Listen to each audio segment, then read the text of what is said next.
তিনজন ব্যক্তিকে নিয়ে জামাত শিবিরের জন্য জরুরি সতর্কবার্তা।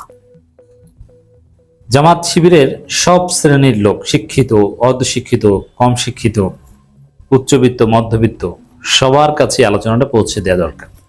কারণ জামাত শিবির একটা ফাঁদের মধ্যে আছে। একটু ভুল করলেই এই ফাঁদে পড়ে যাবে, এবং ফাঁদে পড়লেই পুরো মিডিয়া জামাতের বিরুদ্ধে ঝাঁপিয়ে পড়ে জামাতের চরিত্র হনন করবে। তো দর্শক, জামাতকে জঙ্গি বা জঙ্গির সাথে কানেক্টেড হিসাবে দেখানোর চেষ্টা তারা করবে মিডিয়া। এখানে বাংলাদেশে জঙ্গি নাটক উপস্থাপন করার চেষ্টা হচ্ছে, বা জঙ্গি জঙ্গি খেলা আবার তৈরি করার চেষ্টা করছে ভারত এবং ইসরায়েল মিলে। এটা ভারত ইসরায়েলের যৌথ প্রজেক্ট। সেখানে দিন শেষে দায়ী করবে কিভাবে, মানে জঙ্গি, বাংলাদেশে জঙ্গি আছে, জঙ্গিবাদের উত্থান বাংলাদেশে, আল কায়দা আছে, আইএস আছে, বাংলাদেশে হামাস আছে, এটা দেখিয়ে ভারত ইসরায়েল কি অর্জন করতে চায়। তার প্রথমে জামাতকে কোণঠাসা করতে চায়, যে জামাত জঙ্গিবাদের প্রশ্রয়দাতা, এটা তারা বলবে। তাদের হাতে বিরাট শক্তি আছে, সফট পাওয়ার আছে, তাদের মিডিয়া আছে। বাংলাদেশের বেশিরভাগ মিডিয়া হচ্ছে ভারত ইসরায়েলপন্থী। ভারতপন্থী হলে ইসরায়েলপন্থী অটো হয়ে যায়, প্রথম আলো, ডেইলি স্টার, সবাই। এরপরে বলবে না, সেনাবাহিনীতেও জঙ্গি জঙ্গি জঙ্গি আয়ন হয়েছে। এটাও করেছে কারা? জামাত। ওয়াকার কি? সাবেক শিবির, দাঁড়িয়ে দেখছেন। এরপর এক পর্যায়ে বলবে যে বাংলাদেশ সরকার জঙ্গি সরকার।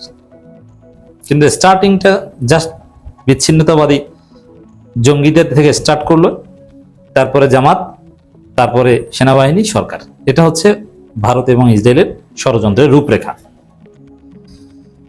যদিও অতীতে যেরকম এই জঙ্গিবাদের নাটক করে বা জঙ্গি আছে বা এটা কৃত্রিমভাবে প্রমাণ করে ইসলামপন্থীদের কোপানো গিয়েছে, তাদেরকে ডিহিউম্যানাইজ করা সম্ভব হয়েছে, এবছর আর বা এবার আর সেরকম সম্ভব হবে না।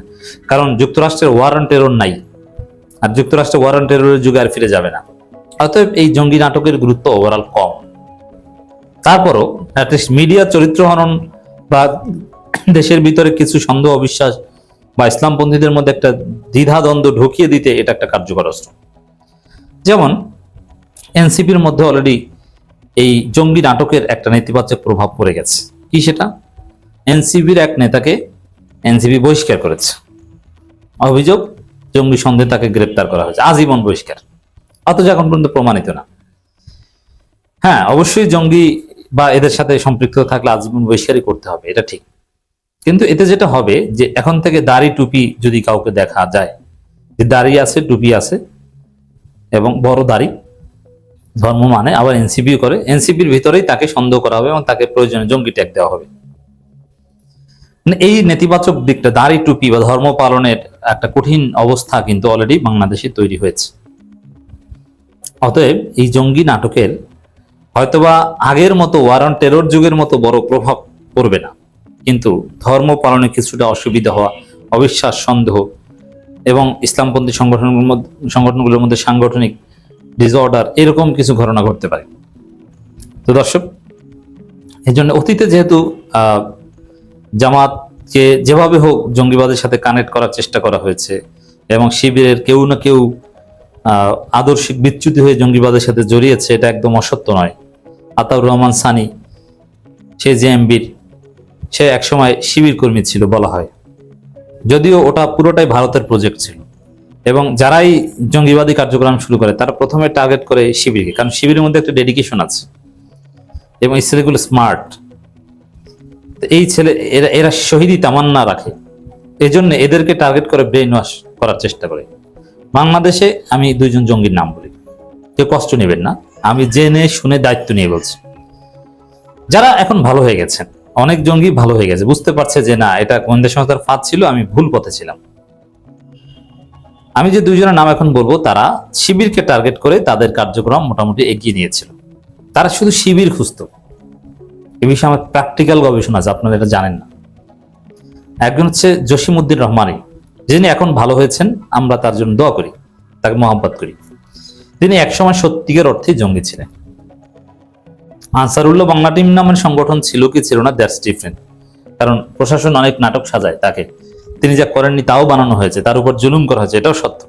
কিন্তু আসলে যে তিনি উগ্রবাদী চেতনা ছিলেন, এতে কোনো সন্দেহ নেই। সরাসরি কতল করার ঘোষণা দিতেন, গণতন্ত্রকে হারাম বলে সশস্ত্র জিহাদের মাধ্যমে বাংলাদেশ ইসলামী রাষ্ট্র কায়েম করবেন এই স্বপ্ন দেখতেন। এই প্রকল্পটা স্পষ্ট তার জুমার খুতবা এরকম শত শত অডিও মজুদ আছে এখন। জসিমউদ্দিন রহমান টার্গেট করতেন শিবির করা ছেলেদের, যে শিবির করেছো, তুমি ভালো শিবিরের সাথে সদস্য হয়েছো, এখন শহীদি তামান্না আছে, বাবা গণতন্ত্র দিয়ে হবে না, তুমি আমার কাছে আসো। এবং শিবির অনেক কিছু ছেলেদের হয়তো নিয়ে যেতে পেরেছে। আর একজন জঙ্গি ছিলেন আবু তাহা আদনান।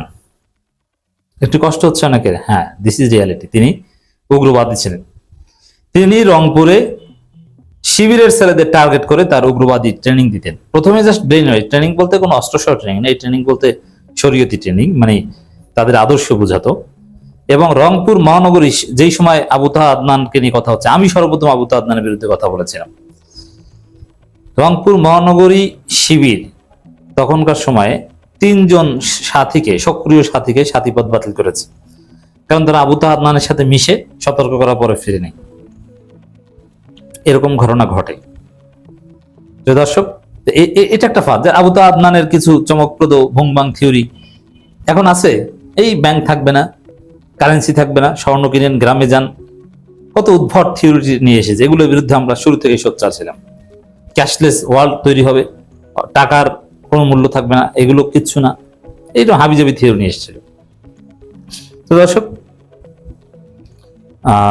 এরকম এখন যদি আবার, সেটা একটা অধ্যায়, এখন যদি আবার এই একটা সুন্দর সময় জামাত বা শিবিরের কেউ এরকম কোনো না কোনো, যাদের ফর্ম কিন্তু বাহ্যিকভাবে ভালো, যারা সমাজে একটা অবদান আছে, যেমন জসিমউদ্দিন রহমানী, তিনি বুয়েট মসজিদে সপ্তাহে একদিন ডান্স দিতেন এবং তিনি মূলধারার ওয়াজ করতেন। মানে যারা উগ্রবাদী হয় তারা কিন্তু শুরুতেই যে একদম একদম আন্ডারগ্রাউন্ডে থাকে, বিষয়টা এরকম নয়। আবার আবু তাহা আদনান, তিনি ওই মতাদর্শী ছিলেন, কিন্তু তিনি ওইভাবে বড় জঙ্গি হয়ে ওঠার আগেই গুম কাণ্ডের পর তিনি লাইনে চলে এসেছেন, ওদিকে আর যাননি, ভয় পেয়েছেন। আবু তাহা আদনানও তো মূলধারার ছিল, সবার সাথে মিশতো, ক্রিকেট খেলতো এবং স্বাভাবিক জায়গায় সবার সাথে ইন্টারাকশন করতো।